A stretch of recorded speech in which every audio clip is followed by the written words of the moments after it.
When David had passed a little beyond the summit, Ziba the servant of Mephibosheth met him with a couple of donkeys saddled, bearing 200 loaves of bread, 100 bunches of raisins, 100 of summer fruits, and a skin of wine. And the king said to Ziba, "Why have you brought these?" Ziba answered, "The donkeys are for the king's household to ride on, the bread and summer fruit for the young men to eat, and the wine for those who faint in the wilderness to drink." And the king said, "And where is your master's son?" Ziba said to the king, "Behold, he remains in Jerusalem, for he said, 'Today the house of Israel will give me back the kingdom of my father.'" Then the king said to Ziba, "Behold, all that belonged to Mephibosheth is now yours." And Ziba said, "I do obeisance. Let me ever find favor in your sight, my lord the king." When King David came to Bahurim, there came out a man of the family of the house of Saul, whose name was Shimei, the son of Gera. And as he came, he cursed continually. And he threw stones at David, and at all the servants of King David. And all the people and all the mighty men were on his right hand and on his left. And Shimei said as he cursed, "Begone, begone, you man of blood, you worthless fellow. The Lord has avenged upon you all the blood of the house of Saul, in whose place you have reigned. And the Lord has given the kingdom into the hand of your son Absalom. See, your ruin is in you, for you are a man of blood." Then Abishai the son of Zeruiah said to the king, "Why should this dead dog curse my lord the king? Let me go over and take off his head." But the king said, "What have I to do with you, you sons of Zeruiah? If he is cursing because the Lord has said to him, 'Curse David,' who then shall say, 'Why have you done so?'" And David said to Abishai and to all his servants, "Behold, my own son seeks my life. How much more now may this Benjamite? Let him alone, and let him curse, for the Lord has bidden him. It may be that the Lord will look upon my affliction, and that the Lord will repay me with good for this cursing of me today." So David and his men went on the road, while Shimei went along on the hillside opposite him, and cursed as he went, and threw stones at him, and flung dust. And the king and all the people who were with him arrived weary at the Jordan, and there he refreshed himself. Now Absalom and all the people, the men of Israel, came to Jerusalem, and Ahithophel with him. And when Hushai the Archite, David's friend, came to Absalom, Hushai said to Absalom, "Long live the king, long live the king." And Absalom said to Hushai, "Is this your loyalty to your friend? Why did you not go with your friend?" And Hushai said to Absalom, "No, for whom the Lord and this people and all the men of Israel have chosen, his I will be, and with him I will remain. And again, whom should I serve? Should it not be his son?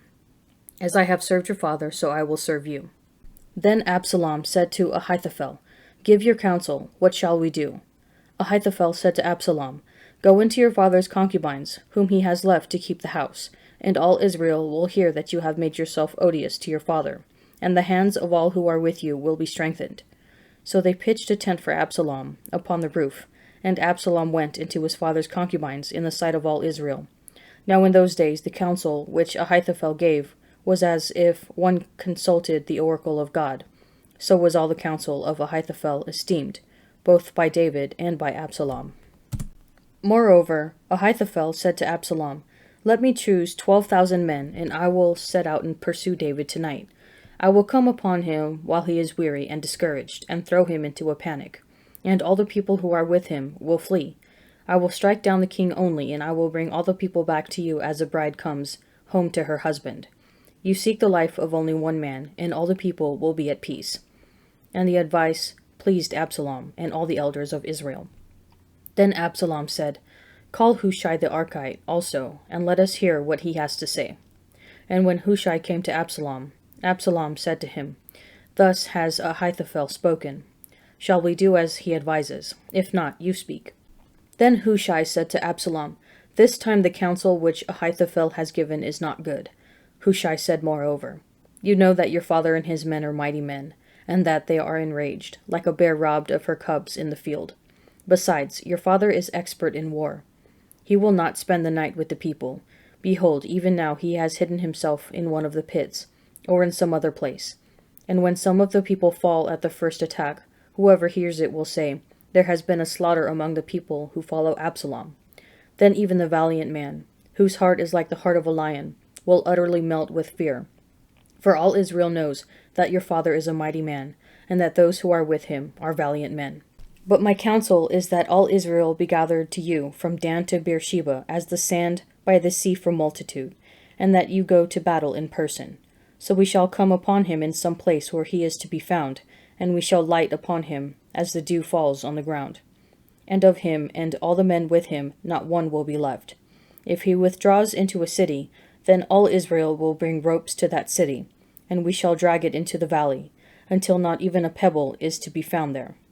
And Absalom and all the men of Israel said, The counsel of Hushai the Archite is better than the counsel of Ahithophel. For the Lord had ordained to defeat the good counsel of Ahithophel, so that the Lord might bring evil upon Absalom. Then Hushai said to Zadok and Abiathar the priests, Thus and so did Ahithophel counsel Absalom and the elders of Israel, and thus and so have I counseled. Now therefore send quickly and tell David, Do not lodge tonight at the fords of the wilderness, but by all means pass over, lest the king and all the people who are with him be swallowed up. Now Jonathan and Ahimaaz were waiting at Enrogel, a maidservant used to go and tell them, and they would go and tell King David, for they must not be seen entering the city. But a lad saw them, and told Absalom. So both of them went away quickly, and came to the house of a man at Bahurim, who had a well in his courtyard, and they went down into it. And the woman took and spread a covering over the well's mouth, and scattered grain upon it, and nothing was known of it. When Absalom's servants came to the woman at the house, they said, Where are Ahimaaz and Jonathan? And the woman said to them, They have gone over the brook of water. And when they had sought and could not find them, they returned to Jerusalem. After they had gone, the men came up out of the well, and went and told King David. They said to David, Arise, and go quickly over the water, for thus and so has Ahithophel counseled against you. Then David arose, and all the people who were with him, and they crossed the Jordan. By daybreak, not one was left who had not crossed the Jordan. When Ahithophel saw that his counsel was not followed, he saddled his donkey and went off home to his own city. And he set his house in order and hanged himself, and he died, and was buried in the tomb of his father. Then David came to Mahanaim, and Absalom crossed the Jordan with all the men of Israel.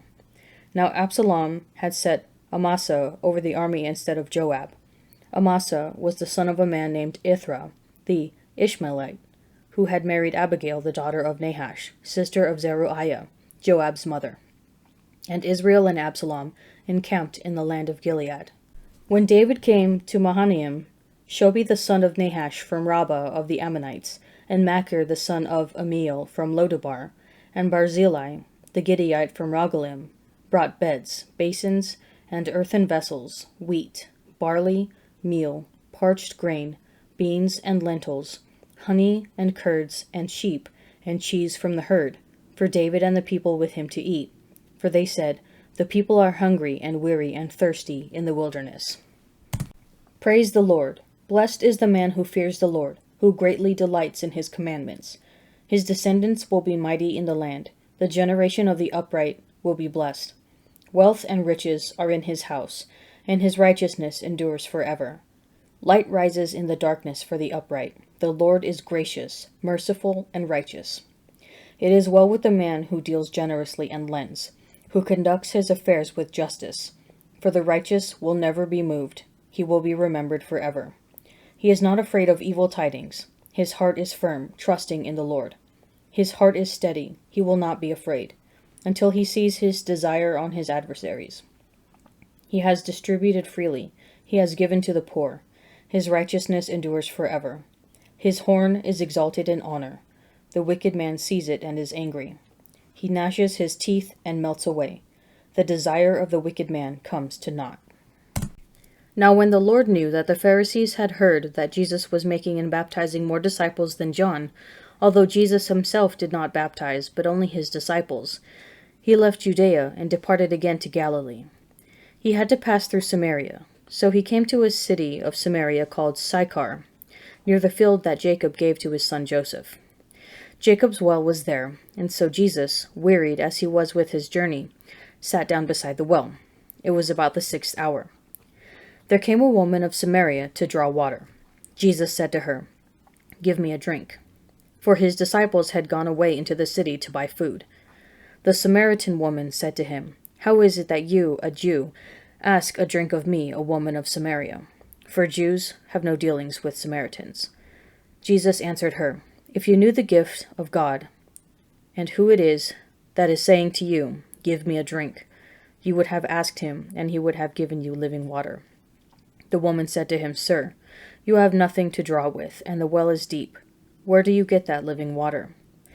Are you greater than our father Jacob, who gave us the well, and drank from it himself, and his sons, and his cattle?" Jesus said to her, "Everyone who drinks of this water will thirst again, but whoever drinks of the water that I shall give him will never thirst. The water that I shall give him will become in him a spring of water welling up to eternal life." The woman said to him, "Sir, give me this water, that I may not thirst, nor come here to draw." Jesus said to her, "Go, call your husband and come here." The woman answered him, "I have no husband." Jesus said to her, "You are right in saying, 'I have no husband,' for you have had 5 husbands, and he whom you now have is not your husband. This you said truly." The woman said to him, "Sir, I perceive that you are a prophet. Our fathers worshipped on this mountain, and you say that in Jerusalem is the place where men ought to worship." Jesus said to her, "Woman, believe me, the hour is coming when neither on this mountain nor in Jerusalem will you worship the Father. You worship what you do not know. We worship what we know, for salvation is from the Jews. But the hour is coming, and now is, when true worshippers will worship the Father in spirit and truth. For such the Father seeks to worship him. God is spirit, and those who worship him must worship in spirit and truth." The woman said to him, "I know that Messiah is coming, he who was called Christ. When he comes, he will show us all things." Jesus said to her, "I who speaks to you am he." Just then his disciples came. They marveled that he was talking with a woman, but none said, "What do you wish?" or "Why are you talking with her?" So the woman left her water jar and went away into the city and said to the people, "Come, see a man who told me all that I ever did. Can this be the Christ?" They went out of the city and were coming to him. When everything falls apart, it can be hard to keep trusting in the Lord. Yet Psalm 112 tells us about the righteous man. He is not afraid of evil tidings. His heart is firm, trusting in the Lord. David, at this point in the story, has seemingly lost his kingdom to his rebellious son Absalom. The evil sequence of events started with David's lust after Bathsheba and led to the rape of Tamar and the death of Amnon. Now Absalom, in seeking to steal the throne, sleeps with David's concubines on the palace roof, the very place where David was viewing Bathsheba bathing. Yet David remains steadfast even in his downfall, allowing himself to be publicly cursed. The Lord protects David and causes the advice of his spy, Hushai, to influence Absalom. David's fearlessness exhibits a trust in the Lord mirrored by the Samaritan woman. Though she may have been dismayed at Jesus' recounting of the struggles, sins, and failures in her personal life, she does not shy away from the encounter with the Lord. And as a result, she recognizes the truth of Jesus' self-revelation as the Messiah and invites all her neighbors to come and meet him. Is your trust in the Lord shaken by bad news, or do you pray for strength and trust the Lord in spite of the difficulty?